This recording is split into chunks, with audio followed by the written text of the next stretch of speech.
Hey guys, subscribe for daily content, and if you're shopping for gear, make sure you check out the description for the newest items at some of the very best online retailers. There's also links for some of the items that I personally recommend. Thanks!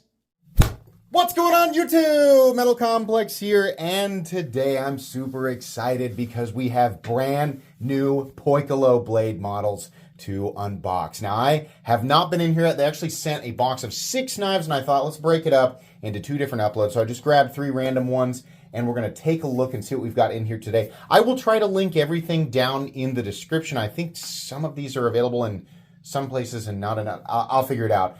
You'll have the appropriate links down in the description. It does help my channel when you use those links, but that's entirely up to you. Thanks to Poikilo for sending this in. I got these directly from Poikilo. Thanks to my patrons for supporting me. And make sure your notifications are turned on for the Metal Complex YouTube channel. So what do we have here first? Okay. Okay, I recognize this one. Actually, this is on the page that I was just looking at. We're going to move these off. I'll open them here in a second. This is the Task with, I think they call this pearlescent stonewash. I don't know why. I don't know that anything's pearlescent, but this is, I think, their first crossbar lock. Now, of course, you know, when we talk about crossbar, this feels different. What's going on here? Are these Omega springs? I mean, they'd have to be.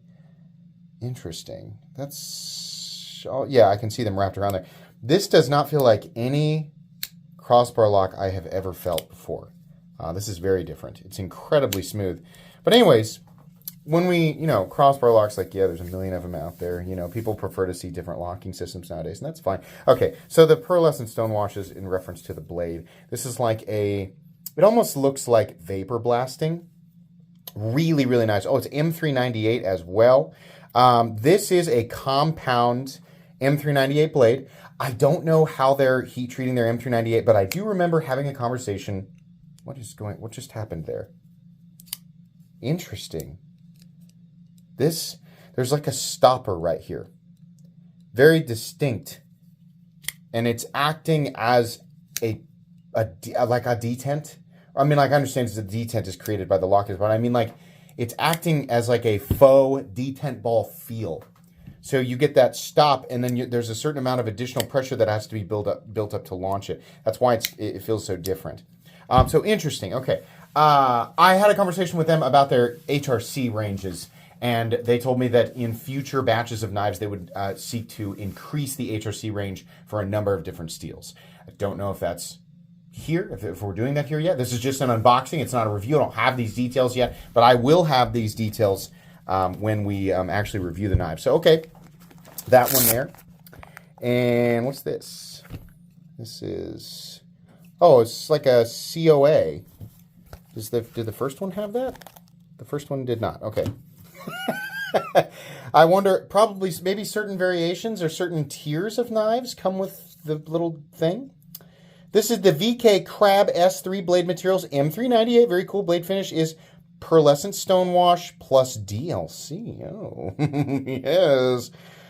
September of 2025. Okay, so let's see what this one is here then. Well, this one has been opened. Maybe probably just the ones that they decided to send me, they opened up. Maybe they checked them, right? Oh, cool. We have... It's a really nice looking DLC under there. So we have a crystal tie, or as like you guys like to call it, galvanized titanium for the inlay there. And we have a DLC seam construction frame, very beautiful. Frame lock underneath the overlay. A lot of people are going to be happy about that. So we have a little, it's not a thumb stud, it's just a piece of copper that's laid in there. Ooh, very smooth. Very nice. Different than what I typically see for a satin DLC. I don't know that I'm going to be able to get everything off of it, right? But this is almost like a cloudy, sort of overcast DLC. I am certain that I can clean all these. Someone clearly took this out and like touched it and inspected it, and it's probably to make sure that there weren't any issues with it before, because they know that I will point that out. So I'm sure that I can clean all this off and make it absolutely perfect. But a really nice example of what they're capable of when it comes to DLC. So lock bar insert M398. Would be really interesting to know their current HRC on these, which you guys hopefully will be able to find out by using the link in the description, and Poikilo can sort of clarify if they want to jump into the comments here. And then the third one here. What do we have here? This is called the Fenrir full drip. The blade material is S125. Are you kidding me? I have never, ever once on this channel handled a knife in S125V. This is a super odd steel. It's not a steel that we see. This is CPM S125. So like, you know, S30, S35EN, S45EN, S60V, S90V, S110V. The king of the S blank V steels is the enigmatic S125V. Now, we're not quite approaching the king of, I mean, this is way up there. Like, if you were to make a list of top 10 steels, there's always someone who's like, you know, tungsten carbide, like, if we're talking about steel, right? S125V is one of the steels that has the highest potential edge retention. Now, I think it's still beaten by Rex 121, right? But S125V is the king for the S series, the S blank V series. So we have the blade. Sorry, my wife is leaving there. You can hear her vehicle. Blade finish is mirror stonewash MSW plus deal. What the heck? Handle material is zircotite. Oh my God. We got to see this. Am I just going to have to touch it? I think so. This is going to be ridiculous. This is going to be ridiculous. Okay, you guys, just so we don't drop it, let's see what we're actually looking at here. Oh my gosh. Oh my goodness. Oh my goodness. Oh, what are you? Oh, how beautiful is that? Oh my God. Are you kidding me? This is not what I was expecting. This is not what I was expecting in here. Oh my. The only other time I have seen zircotite like this, and I think this might actually be better visually. The Riyadh Jack 1.5 Cranes Cutlery exclusive, the one that's worth thousands and thousands now. That had some of the most beautiful zircotite up to this point that I have ever seen. We have that super vibrant electric purple and blue mixed with thick, chunky zirconium. My goodness. And now for the moment of truth. Oh boy. Oh boy. Mirror black DLC S125V. I'm going to actually clean that up just a little bit and show you guys how this looks like perfectly clean. Okay, we've got her all completely cleaned up now. I want you guys to keep in mind, this is a mirror stonewash, not a clean mirror. This is a mirror stonewash. So MSW plus a mirror stonewash plus DLC. So you are going to see little marks and things like that. I missed a little spot there. I thought I had it absolutely perfect, but there we go. Okay, so yeah, I mean, it looks like pure mirror, but there are little teeny, it's hard to see in the light, but I looked at it while I was cleaning it upstairs, and it does have little, you know, like, just like a stonewash thing. It's got like little tiny consistent marks from the tumbler in there. But it's very, very beautiful and obviously professionally done. What's crazy to me is it's not quite as hard as Rex 121, but S125V is capable of some ridiculous hardness. I would like to know what they're heat treating this to. I have not thought to explore S125V for years.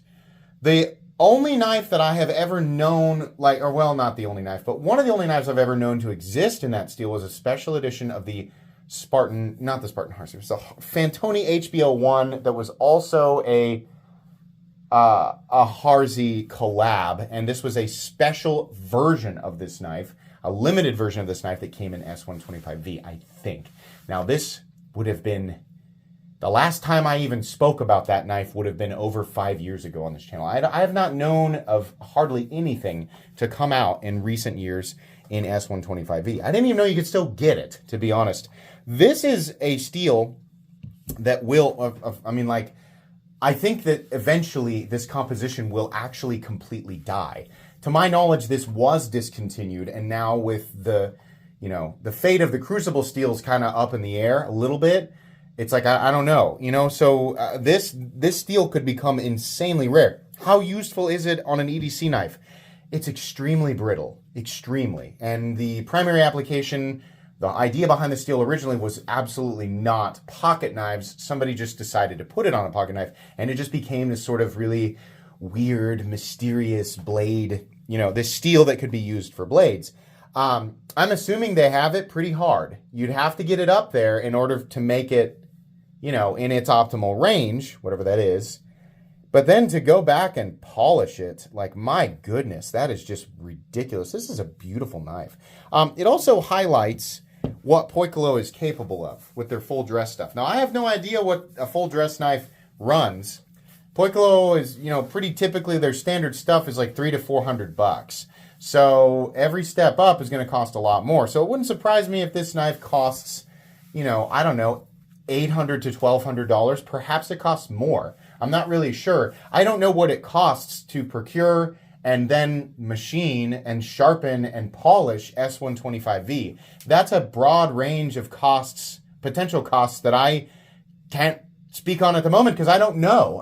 That's something that I'm not very familiar with. So I need to talk with Poikilo and some other people and find out, kind of where that is. But this is really interesting and presumably available. So I'll have the links down in the description. Each of these knives will definitely get their own reviews. I love Poikilo knives. I think that Poikilo is the most impressive Chinese high-end production knife company. They are capable of producing mid-techs. In fact, that's what this is going to be.